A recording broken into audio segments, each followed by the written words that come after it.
নমস্কাৰ 108 আৰু emergency medical টেকনিচিয়ানৰ কাৰণে পদ মুকলি হৈছে যদিহে আপোনালোকে মৃত্যুঞ্জয় 108 ৰ যদি ড্ৰাইভাৰ হ'ব বিচাৰে হাই সেকেন্ডাৰী পাস কৰিব লাগিব তেতিয়াই আবেদন জনাব পাৰিব বন্ধুসকল যদিহে আপোনালোকে মোৰ চেনেলটোলৈ নতুনকৈ ভিজিট কৰিছে তেন্তে চেনেলটো প্লিজ সাবস্ক্ৰাইব কৰি দিয়ক লগত থকা বেল আইকনটো দবাই দিয়ক বন্ধুসকল 108 ৰ ড্ৰাইভাৰত যদি আবেদন কৰিব বিচাৰে কেনেদৰে আবেদন কৰিব পাৰিব সেই গুটেইখিনি ডিটেইল সেই ভিডিঅ'ৰ শেষলৈকে গম পাই যাব বন্ধুসকল ইয়াৰে পোষ্ট হৈছে ইমাৰ্জেন্সি মেডিকেল টেকনিচিয়ান ইয়াত আপোনালোকৰ এডুকেশন কোৱালিফিকেশন যদি চাবলৈ যায় বিএসসি বায়োলজিত আপোনালোকৰ থাকিব লাগিব বা নাৰ্সিংৰ ডিগ্ৰী থাকিব লাগিব বিফ্ৰাম গ্ৰেজুৱেচনত বায়োলজিত থাকিব লাগিব তেতিয়া আবেদন জনাব পাৰিব লগতে ইয়াৰে বয়সৰ সীমা দিয়া আছে 21 বছৰ বয়সৰ পৰা 35 বছৰ বয়সৰ মাজত হ'ব লাগিব ইয়াৰে পোষ্টিং প্লেস যদি চাবলৈ যায় অসমৰ সকলো ঠাইতে আপোনালোকৰ পোষ্টিং হ'ব পাৰে যিকোনো ঠাইত আপোনালোকৰ পোষ্টিং দিব পাৰে বন্ধুসকল ইয়াৰে 2 নম্বৰ পোষ্ট হৈছে পাইলট বা আপোনালোকৰ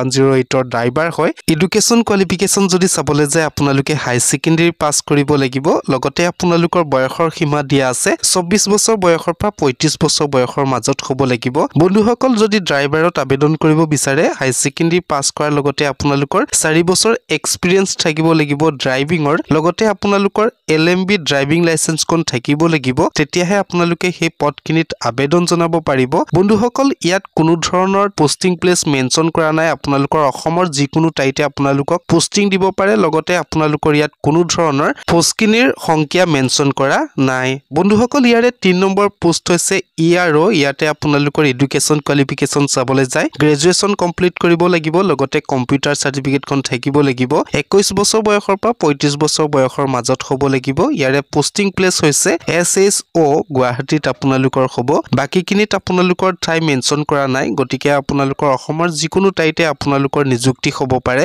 ইয়াৰে আপোনালোকৰ টাৰ্মছ এণ্ড কণ্ডিশন হৈছে আপোনালোকৰ ভেলিড ড্ৰাইভিং লাইসেন্স কোন মেন্ডেটৰী লাগিব যদিহে আপোনালোকে ড্ৰাইভাৰত আবেদন কৰে বন্ধুসকল ইয়াত আবেদন কৰিবলৈ হলে আপোনালোকে ৰিজিউম কৰিব লাগিব ৰিজিউম আপোনালোকে বনাই মেইল জৰিয়তে আপোনালোকে আবেদন কৰিব পাৰিব ইয়াৰে মেইল হৈছে recruitment/assam@emri.in সো বন্ধুসকল তাত আপোনালোকে আবেদন কৰিব পাৰিব বা আপোনালোকে অনলাইন জৰিয়তে আবেদন কৰিব পাৰিব তাৰ কাৰণে মোৰ ভিডিও ডেসক্ৰিপচনত লিংক দিয়া আছে তাত গৈ আপোনালোকে ডাইৰেক্টলি অনলাইন ষ্টাৰ্ট কৰিব পাৰিব বন্ধুসকল ইয়াৰে লাষ্ট ডেট হৈছে এপ্লিকেশন কোন যোন দিনা আপোনালোকৰ মুকলি হৈছে সেই দিনাৰ পৰা 10 দিনৰ ভিতৰত আপোনালোকে আবেদন কৰিব পাৰিব বন্ধুসকল ইয়াৰে আবেদনৰ সময়সীমা নিচেই ওচৰত গটিকে আপোনালোকে সোনকালে আবেদন কৰাটো ভাল হ'ব ইয়াৰে এডভাৰটাইজমেন্ট কোন মুকলি হৈছে 2 ডিসেম্বৰ 2025 অৰ্থাৎ 2 ডিসেম্বৰ দিনা আপোনালোকৰ এপ্লিকেশন কোন ওপেন হৈছে গটিকে আপোনালোকে 2 ডিসেম্বৰৰ পৰা 10 দিনৰ ভিতৰত আপোনালোকে আবেদন জনাব